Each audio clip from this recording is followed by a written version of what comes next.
Welcome, sports fans, to the Red Zone.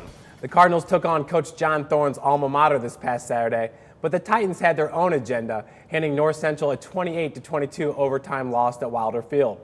The setback ends the Cardinals' CCIW win streak at 16 games. Joining me always is the coach of the Cardinals. Coach, one stat that really popped out in this game was North Central College 97 total yards rushing, 2.3 yards per carry. We've all known this is a rushing attack that's one of the best in the country.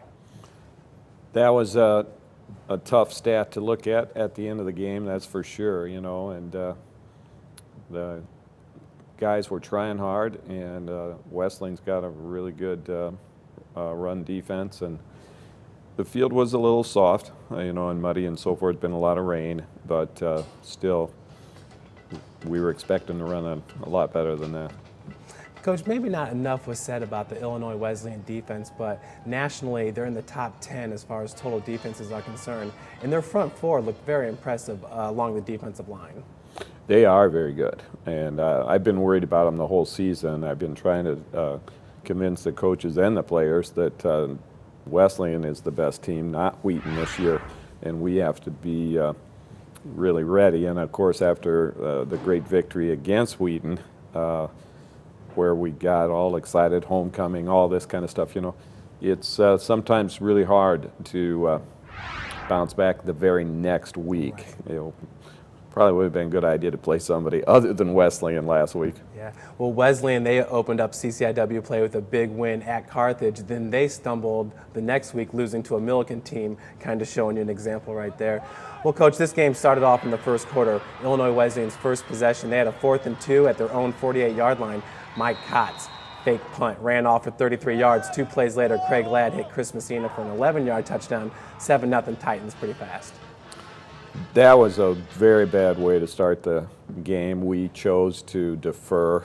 Usually we always take the football, and we thought with the wind and the conditions and everything, we had a chance to get it, and we almost got 3 and out. It was 3rd and long, and we lost track of a running back on a wheel route out of the backfield, and they got that first down. But the fake punt was really a great call on their part.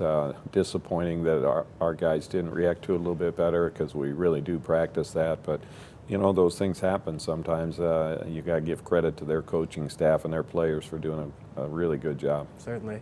Well, the Cardinals got on track. Now, after a North Central College turnover on downs, Titan running back Eli Williams, he fumbled the ball. Now it's recovered by linebacker Scott Skateris. First down at the Wesleyan 19-yard line, so good field position there on the turnover.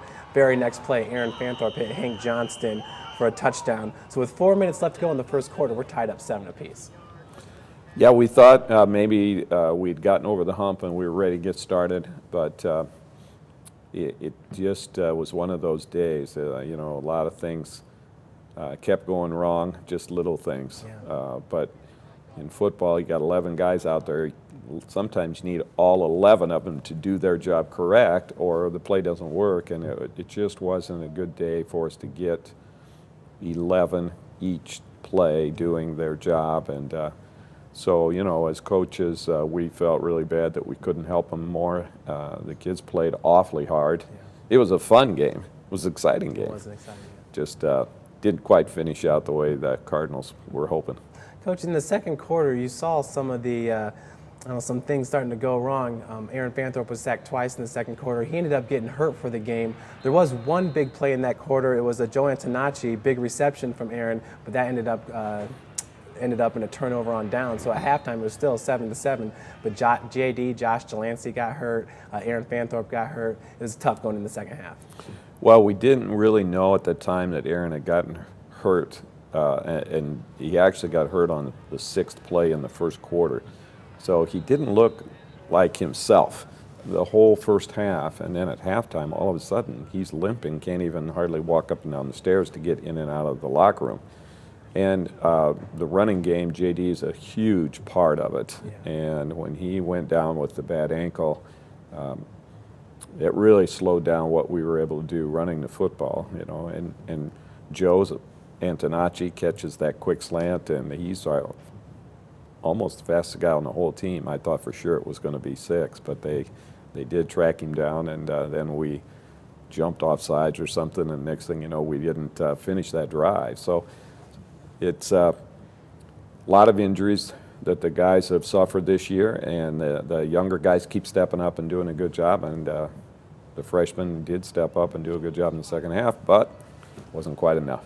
Yeah, one of those freshmen is quarterback Spencer Stanek. On the third series in the third quarter, he guided the Cardinals to a touchdown, hitting Steve Lavick for a 24-yard reception. 14-7, the Cards were up.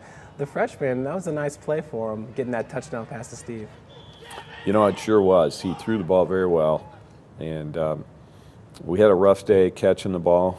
I think we had 5 drops for the ball game, and but Spencer really did keep the offense with a chance, to win the game, which was very good to see. It'll be a great experience for him. Coach, there was 2 minutes left to go in the game. The score is 22-22. We almost had a chance at a pick 6, and then with 20 seconds to go, a dropped reception could have set us up for maybe like a 40-yard field goal. And it's like you said, the wind was at North Central's back in the fourth quarter. Just didn't happen. Then in overtime, it seemed to be all the Titans, and they end up with the victory. Yeah, it sure did. I was excited when we went into overtime. I thought, all right, now we'll just start over like it's a whole new game, and everything will start working. And it went even worse. Nothing went right. The first play was a broken play. The second play was a drop pass, and third play he almost got sacked. So, not very many good things were happening, and then we kick the field goal and hook it to the left, and so we came out of it with 0. Yeah. Now defense got a lot of pressure on it, and they didn't quite do it. Well, it didn't work out, and this week's Cardinal Crusher didn't take long to get started. Let's take a look. Coach, this is that fake punt that we were talking about. And Cots here, you can see plenty of guys for the Cardinals at the line of scrimmage. It just seemed like everybody seemed to get bunched up on the left side of the line there, and a hole just opened up for Cots right there on the right. One more time in slow-mo. There's that hole right there. We're in hold up, and a lot of people had a chance to look at that play and see it. We just needed somebody to come off the block and actually tackle him. I think he was going to get the first down even if we tackled him, but to let him go 33 yards was big swing in momentum for them. Well, Coach, up next, the Cardinals travel to Augustana. Augustana, they're 3-2 in conference right now. They're still a very good football team. What are some of the things that need to be done in order to be successful? Well, we've got to eliminate some of the mistakes like lining up incorrectly, jumping off sides, and those kind of things, which the offense had last week. We also have to be able to stop the run. They're going to run it at least 40 times.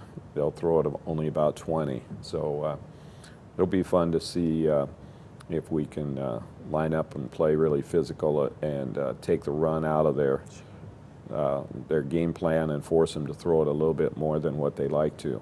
Yep. But it's always a fun game out there at Augustana. Augustana racking up more yards on the ground than through the air this year. Well, stay tuned, Redbird fans, as Cardinal assistant coach Dan Lance and offensive tackle Zach Baldacci join us to talk all things Cardinal football. We'll be right back.